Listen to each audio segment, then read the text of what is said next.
Gaan u even voor de stand walaalayaal. Let's have a seat. Up next, nous jouons l'hymne national de la République de la Somaliland. Soyez prêts.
الرزق لمن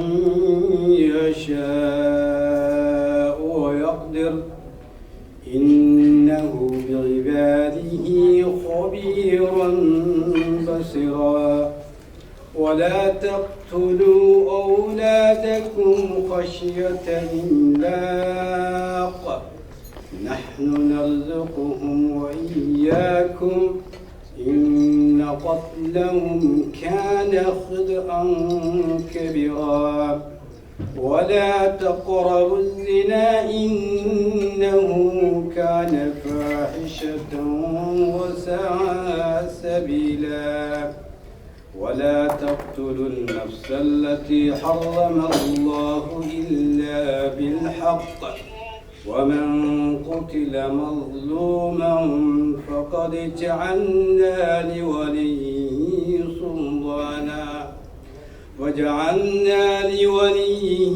سلطانا فلا يسرف في القتل إنه كان منصورا ولا تقربوا المال اليتيم إلا بالتي هي أحسن حتى يبلغ أشده وأوفوا بالعهد إن العهد كان مسؤولا وأوفوا الكيل إذا كلتم وزنوا بالقسطاس المستقيم ذلك خير وأحسن تأويلا ولا تقف ما ليس لك به علم إن السمع والبصر والفؤاد كل أولئك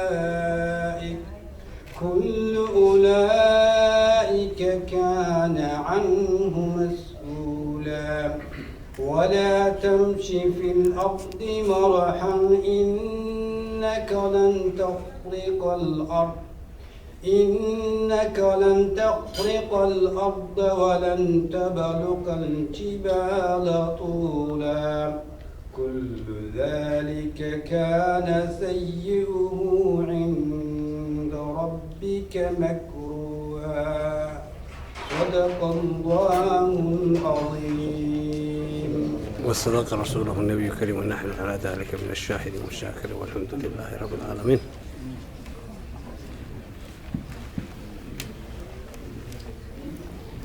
ما شاء الله شيخ. Up next, we have Member of Parliament, Honorable Chandra Arya, that would like to speak a few words. Please come and take the podium.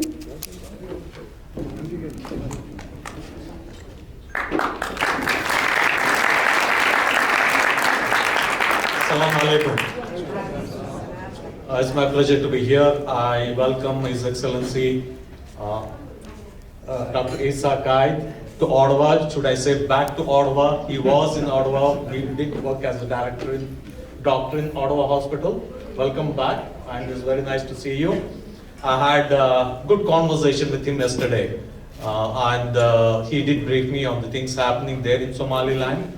Somaliland is a piece of stability, in the region where there's a lot of instability. And one of the best things that I learned was that the peaceful transfer of power, any democracy, we all know what democracy is, but in many parts of the world, in many countries, democracy is not practiced because the mandate of the elections is many times not accepted and there's no peaceful transfer of power. But in Somaliland, I was told that the elections were held and there was a peaceful transfer of power, and Dr. Isa Qaid is the new Minister of Foreign Affairs and International Cooperation. Thank you so much for meeting me yesterday, and welcome to Ottawa. And I know this question of recognition is always there, and we did discuss on that. We hope this will be resolved sooner than later. Once again, thank you so much for welcoming me here. Thank you.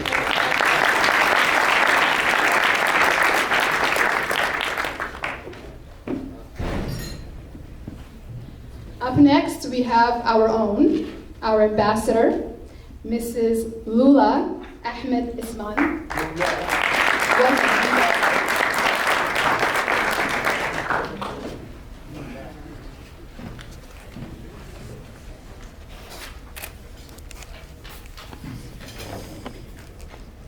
Bismillahirrahmanirrahim.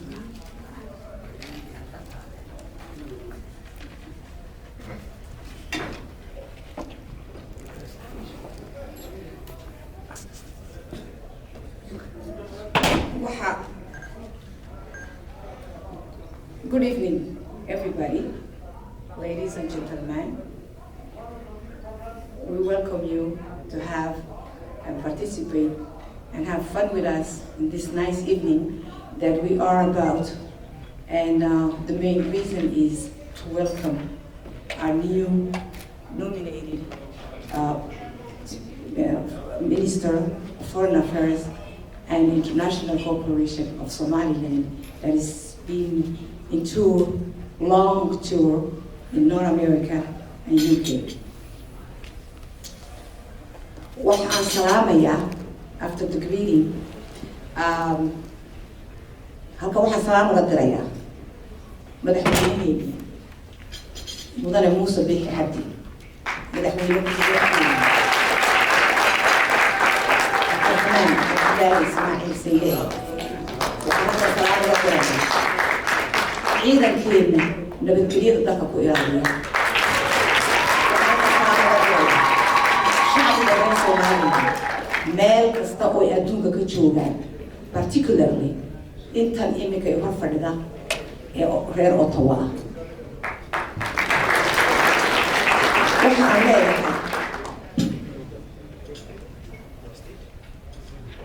waxaan soo dhaweynaynaa waa wasiirkeena cusub, waa Ciise Qaid oo aynu wada garanayno ilaa yaraan.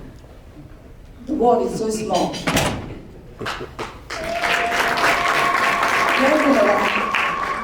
reer Maraykan ah, reer Somaliland ah, one of our own, oo maanta wasiir ah.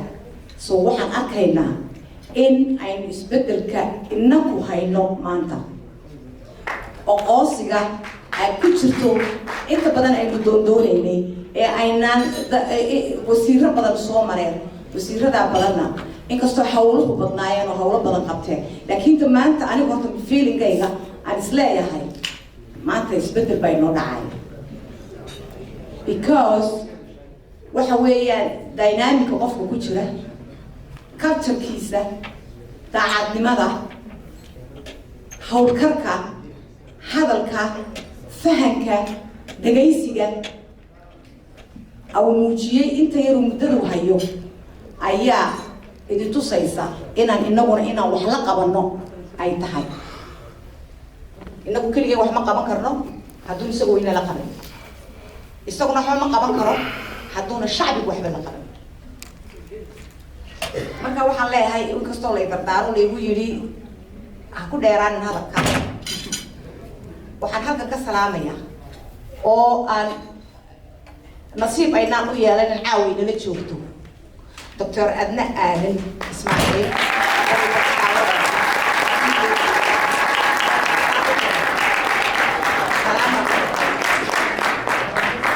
waan ku jecelahay, waan ku sugaynay mar dambe iyo arag dambe iyaan insha Allah ilaahay ka baryaynaa iyadoo inta ka degan oo diyaara in halka inoogu timaado ayaan rajaynaynaa.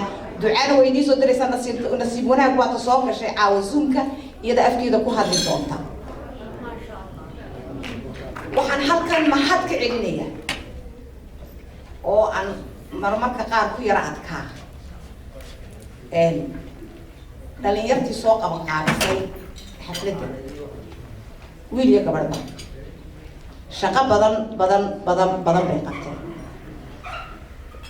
intaas iyo inka badan inay isu keenaan bay ahayd weatherkeena, hawshu intay leeg tahay, distanceka, covidka laga baqayo, waxaasoo dhan baa ku adkeeyey wax, laakiin hawl wanaagsan bay qabteen, iyaguna aad bay u mahadsan yihiin. intaa iyo inka badanna waa laga filayaa, wax badan bata imika inta soo socotana de way garanayaan maanta hawshu waxay tahay. markaa road mapka dambe usoo socda waxaan u malaynayaa inay si ka easysan ay u dulmari doonaan haddii ilahay yidhaahdo. Somaliland, horta inagu we here, we are Canadian, at the same time we are Somalilanders. We have both countries, we're lucky. So we have to be a good citizens for both countries. Canada is an adopted country. There are elections. All MPs were telling me that they don't see our community. So hurting. We've been here for about 35 years or more. And then our integration is not the way that it was supposed to be. So we have to come together and elect who we want, and diselect who we want, and let our community be known by the Canadian government, the Canadian MPs, the Canadian MPPs. We have friends that come all the time to visit us, to participate in our events, to tell us the petition that we want. We want you to go to your MPs. Everybody gotta be very comfortable with their MPs in their constituency. And then either you vote for them or you vote against them. Depending if you have the same culture, if they listen to you, you are who elect them is you. So I want that similar integration with the government. Maybe if it's not you, our kids would be MPPs. Our kids might be replaced just a trio pretty soon. So we have to train our kids. We have to train our kids. We have to teach them the tolerance to get with other people. Let's not be conservative. Let's be liberal. I mean, I'm not talking about the party. I'm I'm talking in mind-wise. Mind-wise. I'm not talking about being conservative, that's up to you guys. But in the mind, the tolerance is the best. Okay, about Somaliland. What can we do for Somaliland? We wanted to buy a house. And we can. We can. For our mission, we can buy a house. It's very easy. But unity. If you are Wadani, to me, you're not Wadani. You're a Somalilander. If you are Kulmiye, to me, you're not Kulmiye. You are a Somalilander. U'id is my friend. That's how we demonstrate that. And tusayno adduunka dimuqraadiyadda halkaynu ka gaarsiinahay. Multi-party is naga dooranay. So it's not a weapon that we can fight with. It's something that we can power. Maxaan markaa dalkeena u qaban karnaa? Maxaan u qaban karnaa? Waxaan u qaban karnaa innaka oo isu tegna, oo xooggeena, aqligeenna, lacagteenna, waxayna isku geyna ayaan dalkeena wax u qaban karnaa. Halkan wax ku qabsan karnaa, xaggaan wax uga qaban karnaa.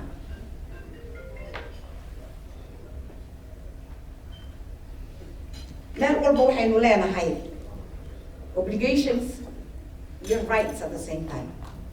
Marka labadaa aynu garanno maxaa ku qasbannahay inaan samayno, maxaa lagu qasbaya in laynoo qabto.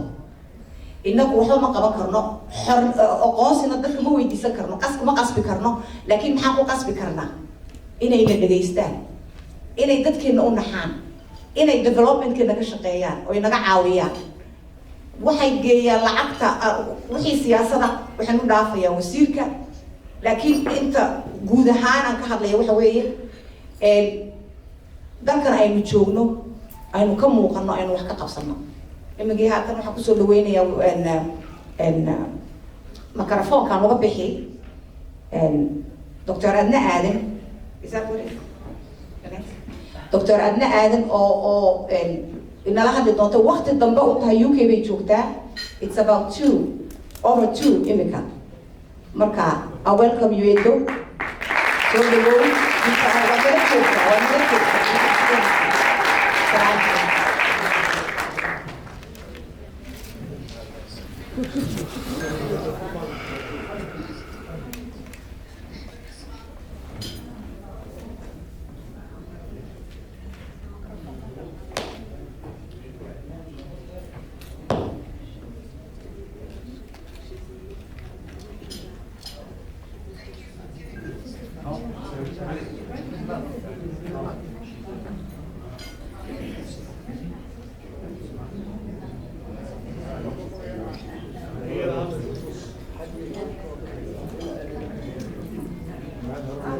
change the world.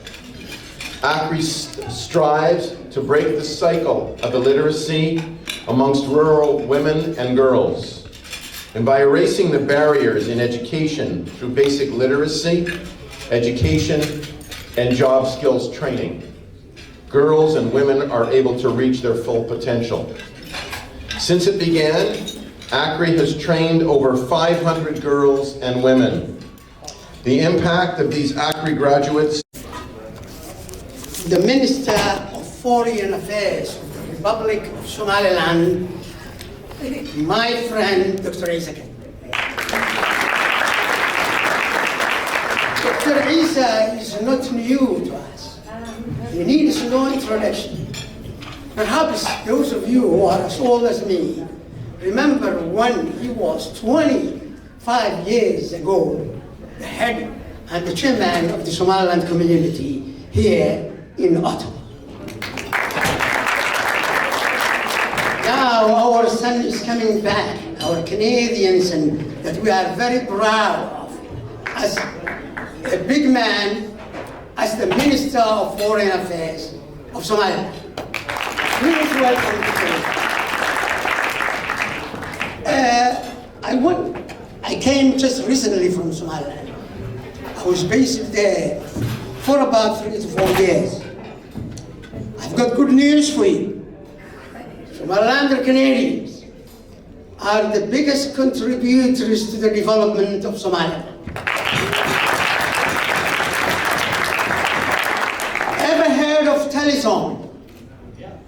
The biggest telephone company in Somaliland, which has wired everybody in Somaliland.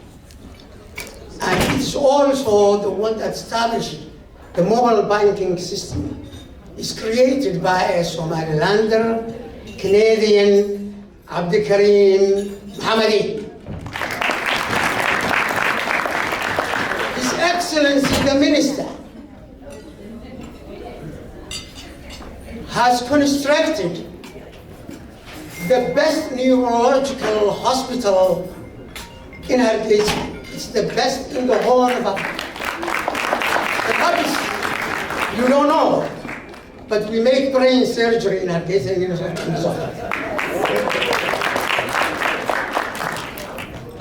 the biggest hotel in all over Somaliland, Grand Hadi, is owned by Abdullahi Gahair, a fellow from Ottawa, Somaliland. Mohammed Urdoh, who is a Canadian Somalilander, has got the biggest water bottling company in Somaliland. He exports to Ethiopia. Have you ever heard about the Borderie Mills?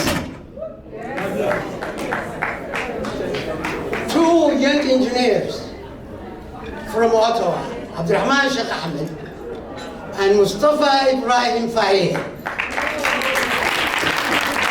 They process the flour, the wheat, and make it into a flour.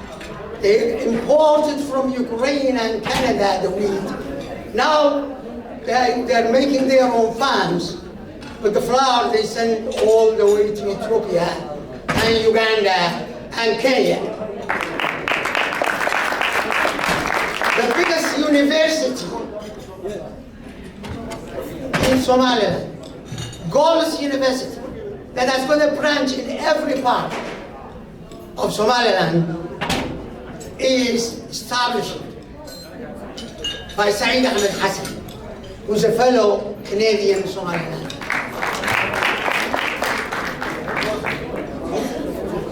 Even my sister Zamal is there. Yeah.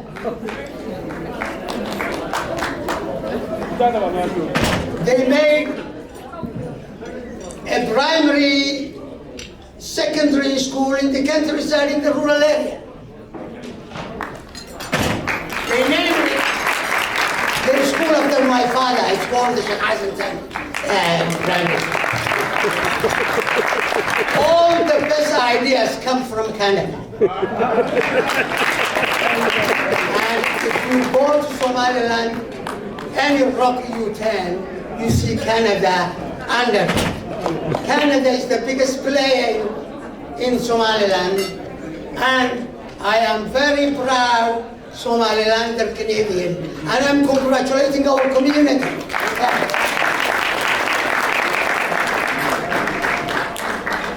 Sometimes I say, Somaliland, as far as Somaliland is concerned, as the picture we see now, Somaliland is made in Canada.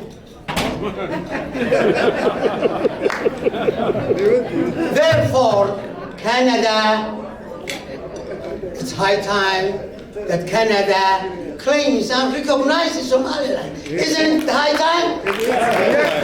And the ministers come here to present to his fellow Canadians the case of Somaliland. Welcome. Oh, I forgot that Kormadi's hospital. Kormadi is my friend, my classmate, from the time I was in the elementary school to the university. How many years was it, Mahdi? That's why I forgot.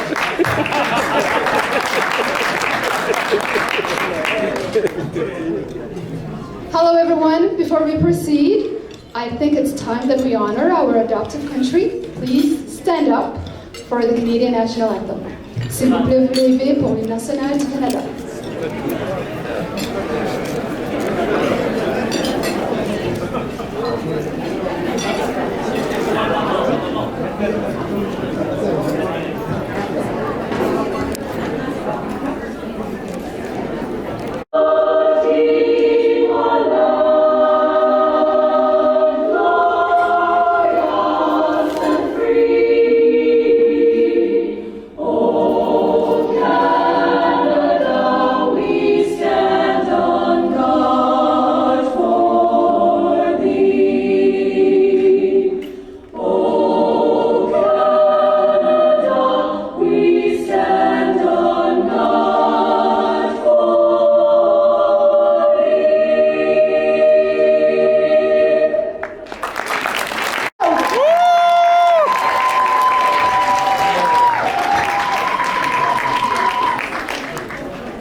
Fellow countrymen and women, thank you very much.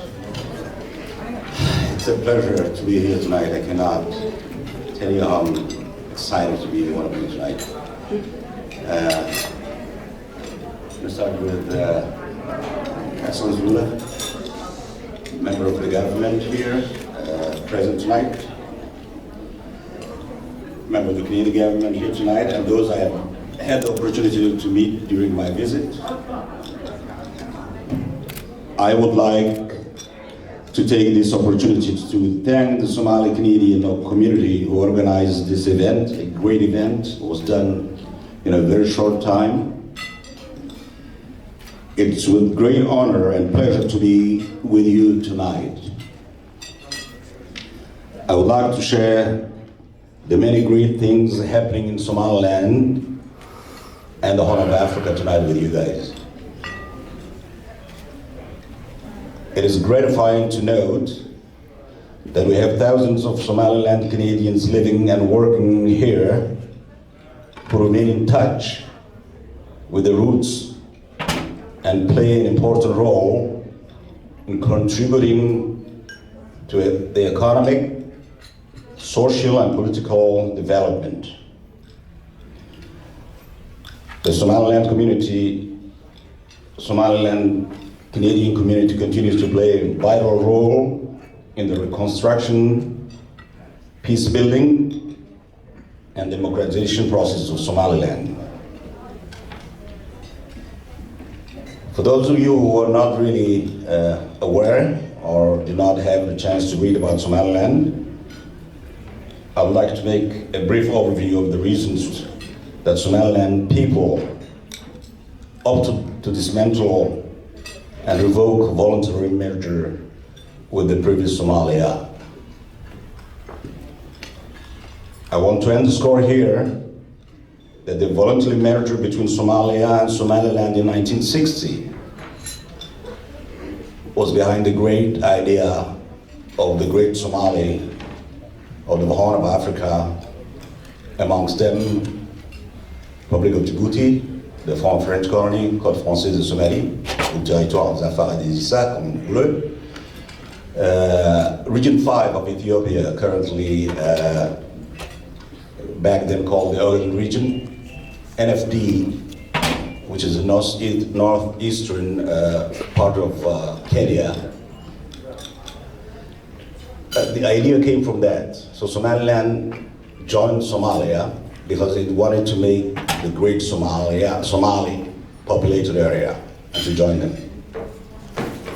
Not a long time after we joined Somalia, when our brothers and sisters saw that marriage didn't work, each one of them stayed apart and kept his country. And it's very sad, indeed, that our dream failed. And this resulted in some negative consequences and massive destruction. Therefore, our withdrawal from this failed union with Somalia does not constitute secession, so we did not come in and go in. Remember that, come in and go in. When Sutagnay, when Kalatagnay. We joined, and then we claimed back our country. So those of you who are not clear about that, remember, We did not break away from Somalia. We were an independent country before Somalia, voluntarily joined Somalia, and then after the very bad and negative memories about Somalia, we claimed back, and we paid so dearly. It cost us 250,000 people. This flag behind me explained everything, the history of Somaliland. As you see, the red is the blood we paid to get our country back. 250,000 people, mass graves, mass incarcerations. The white constitute the peace among us, among Somalilanders. And we are the green now, with La ilaha illallah. Means that's where we are now. Somaliland, one country, united, democratic, a country who refused piracy, a country who refused extreme fundamentalist terrorists. And do you know how? Because we pay 30% of our budget in securing our borders. 30%. So it's not at a cheap cost, it's a very expensive cost. Remember, there's so many other African countries who joined at one point. When they find out that they cannot continue, then they just separate and divorce each other, like Senegal and Mali. So many other African countries went back to the status quo when they couldn't continue living with their newly found companion. So we're one of them. And we're even better than them. Because today, Somaliland is in a geopolitical area where the world wants to be an envy. You saw, not long time ago, they were playing Berbera Port. It is not just a port like anywhere. We spent $440 million. DP World spent $440 million to build that.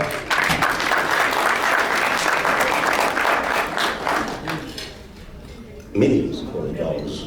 Yeah. $440 million. I didn't say pesos. $440 million to build that. UK spent another $320 million. And you wonder why? Because it's a geopolitical hub. If we keep that place safe, away from Al-Qaeda and Al-Shabaab and Somalia, well, the world will come through there. 1/3 of the waterways, all the vessels that's going through that area, actually go through the Bab el-Mandeb area, and then through the Red Sea and Indian Ocean. So the world sees that, and the world knows better than we do. The world has spotted Somaliland as being the international hub of the future, ladies and gentlemen. waxaynu ku noolaa meel cajaayiba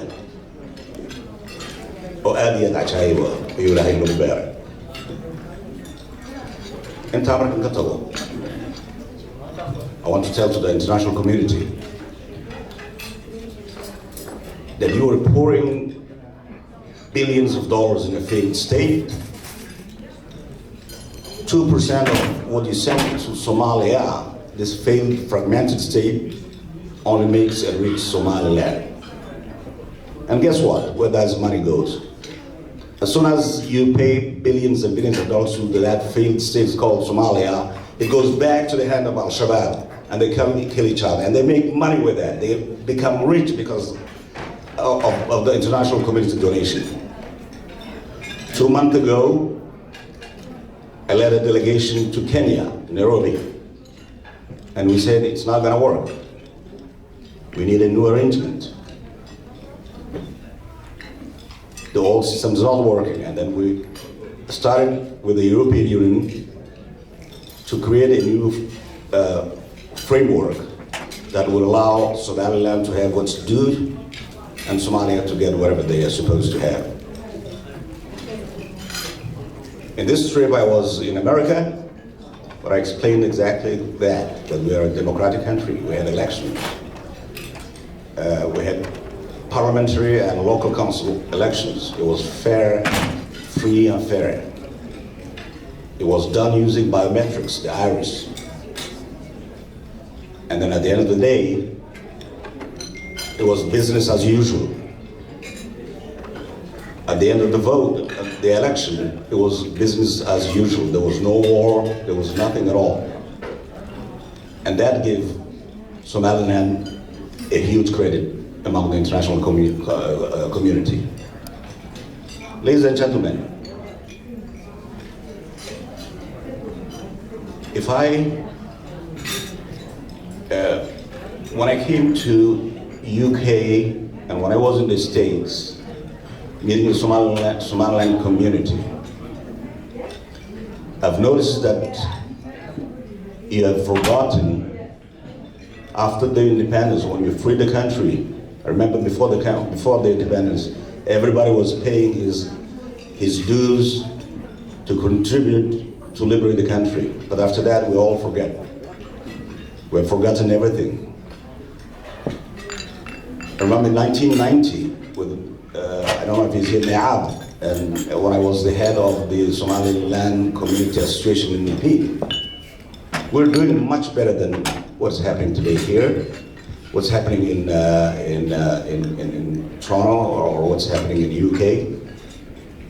Today, ladies and gentlemen, they have done what they had to do. They died by hundreds and thousands. We're not doing what we're supposed to do. We forget about that. We divide ourselves into tribes, political parties that are irrelevant. The world does not know which tribe you belong to, does not care about that. The world does not know which political party you belong to, does not care about that. The world cares about you as people who can vote an MP,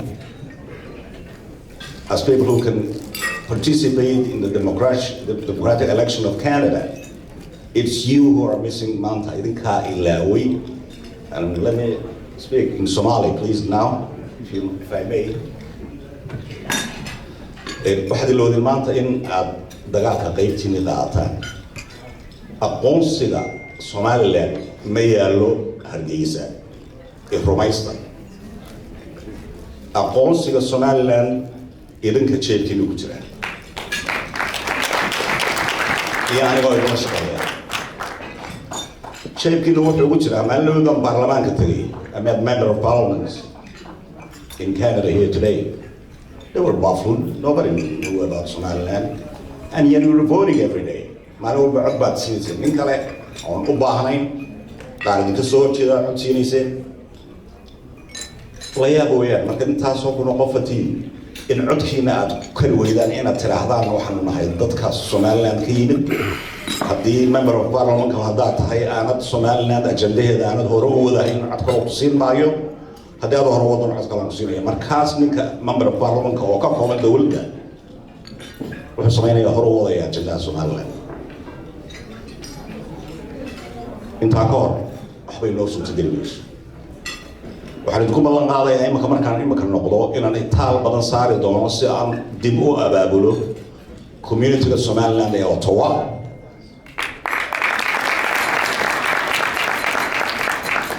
waxaan doonayaa inaad noqotaan dad tirsan oo la tirsado.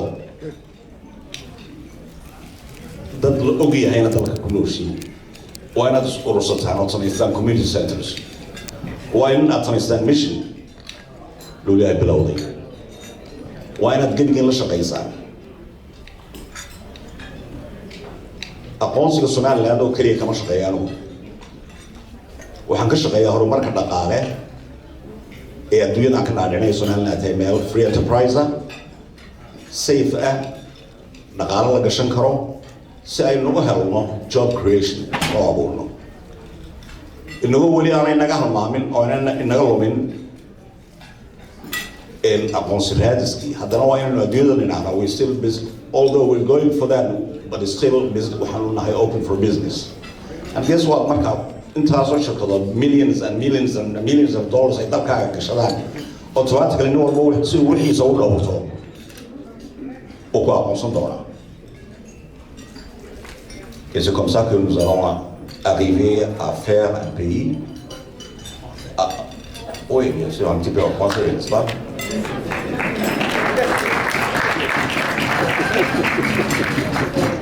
Si vous me permettez un petit peu. Je me rappelle un grand monsieur qui avait dit lorsque son ennemi se détruit, il ne faut pas intervenir. C'était Napoléon. Aujourd'hui, nous voyons que la Somalie se détruit, s'auto-détruit. Nous n'allons pas intervenir. We don't want to intervene the war in Somalia. We have nothing to do. We're able to clear extremists. We're able to clear everybody who's hostile to democracy, to women's rights, to advance our economic and our freedom.